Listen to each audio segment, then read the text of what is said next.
बच्चों, आज हम गुणनखंड की दूसरी विधि सिखा रहे हैं, जिसे ध्यान से देखिएगा। आज हम त्रिपदीय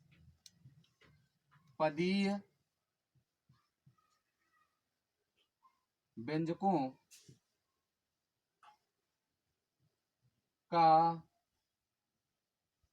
गुणनखंड सिखाएंगे।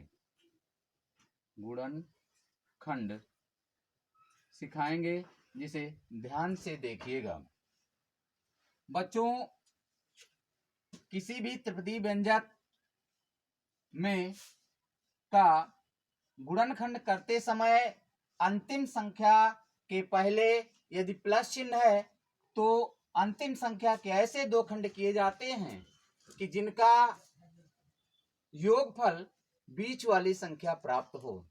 और यदि अंतिम संख्या के पहले माइनस चिन्ह है तो अंतिम संख्या के ऐसे दो खंड किए जाते हैं जिनमें बड़े खंड से छोटे खंड को घटाने पर बीच वाली संख्या प्राप्त हो। जैसे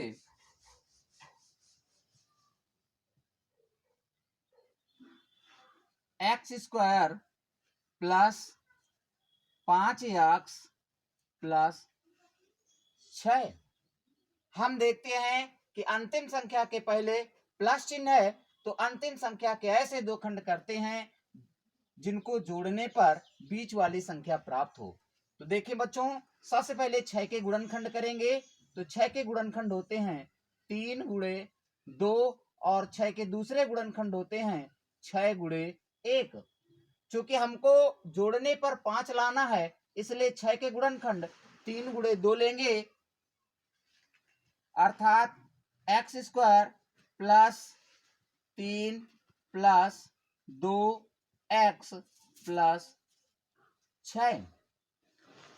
तो एक्स स्क्वायर, अब कोष्ठक के पहले प्लस चिन्ह है तो कोष्ठक के अंदर के चिन्हों में कोई परिवर्तन नहीं होगा। कोष्ठक के बाहर x लिखा हुआ है तो x का कोष्ठक के अंदर सभी पदों से अलग अलग गुणा करेंगे तो plus 3x plus 2x plus 6।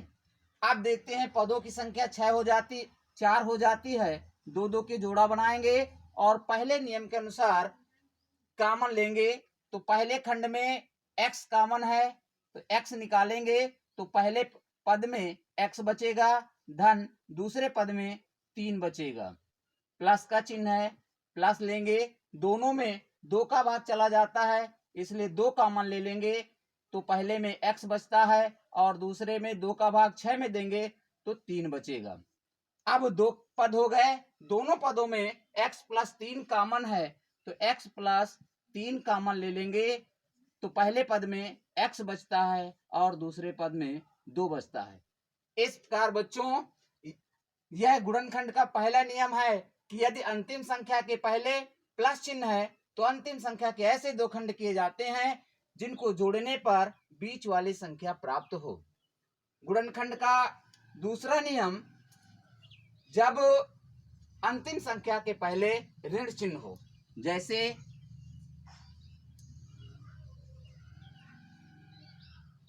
X square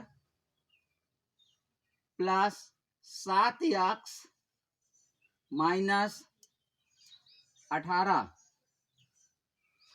देखते हैं बच्चों, अंतिम संख्या 18 के पहले ऋण चिन्ह है तो 18 के ऐसे दो खंड करेंगे जिनमें बड़े खंड से छोटे खंड को घटाने पर बीच वाली संख्या प्राप्त हो। तो देखते हैं 18 के गुणनखंड 9 गुणे 2 9 दूनी 18 और दूसरे गुणनखंड 6 गुणे 3 छत्रिक 18 होते हैं। किंतु 6 से 3 को घटाते हैं तो 3 बचता है, 7 नहीं आता है, किंतु 9 से 2 को घटाएंगे तो 7 आता है, इसलिए इसके गुणनखंड 9 गुणे 2 होंगे, अर्थात एक्स स्क्वायर प्लस 7 की जगह 9 माइनस 2 लिखेंगे, कोष्ठक बंद, इंटू एक्स माइनस 18।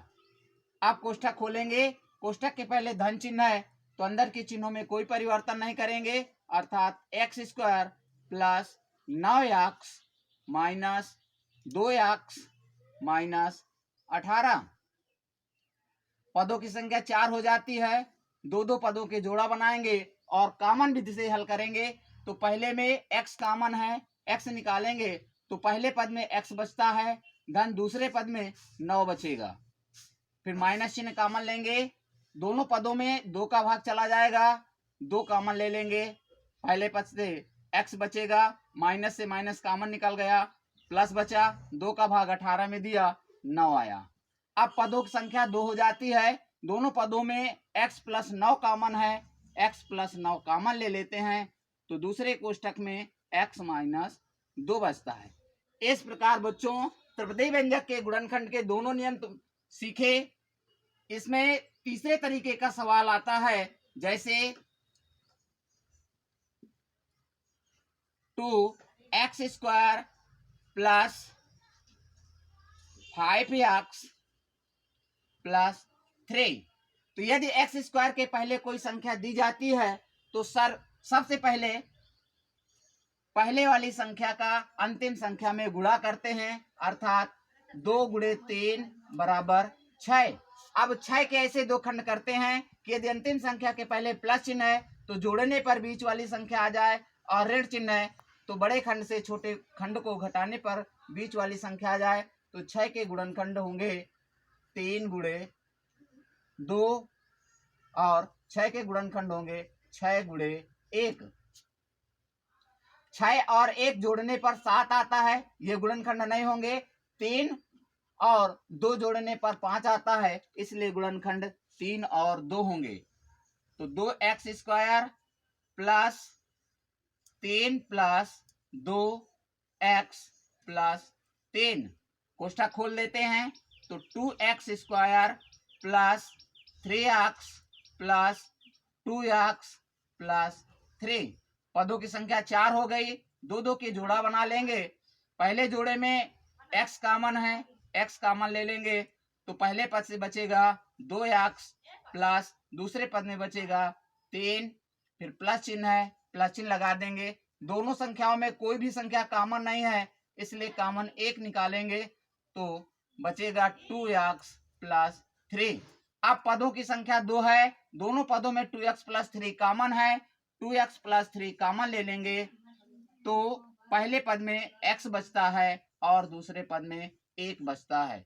इस प्रकार हमने त्रिपदी व्यंजकों के गुणनखंड की विधि सीखी, जिसमें 2 ही नियम होते हैं। यदि अंतिम संख्या के पहले प्लस चिन्ह है तो अंतिम संख्या के ऐसे 2 खंड करने होते हैं कि जोड़ने पर बीच वाली संख्या प्राप्त हो, और यदि अंतिम संख्या के पहले ऋण चिन्ह है तो अंतिम संख्या के ऐसे 2 खंड किए जाते हैं कि बड़े खंड से छोटे खंड को घटाने पर बीच वाली संख्या प्राप्त हो।